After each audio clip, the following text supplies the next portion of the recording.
মুসা আলাইহিস সালাম ফেরাউনের সামনে যেয়ে দাঁড়ালেন। ফেরাউনের জাদুকররা বিশাল বড় বড় বাঘ বানালো, সিংহ বানালো, সাপ বানালো। মুসা আলাইহিস সালাম দেখে ভয় পেয়ে গেলেন। আল্লাহ বললেন, মুসা ভয় নাই, তোমার লাঠিটা খালি ফেলো। লাঠি ফেলার সাথে সাথে মুহূর্তের মধ্যে হাইয়াতান তাসআ, বিশাল এক অজগর সাপ।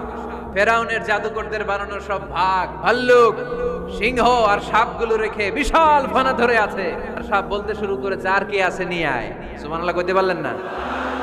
এই দৃশ্য দেখার সাথে সাথে ফেরাউনের রাজপ্রাসাদের সামনে যতগুলো জাদুকর ছিল, কোরআন বলে ফাউলকিয়াস সাহারাতু সাজিদিন। এই দৃশ্য দেখা মাত্রই ফেরাউনের নিয়ে আসা বড় বড় জাদুকরগুলো মুসা আলাইহিস সালামের সামনে দাঁড়িয়ে আল্লাহর জন্য সেজদায় লুটিয়ে পড়েছে।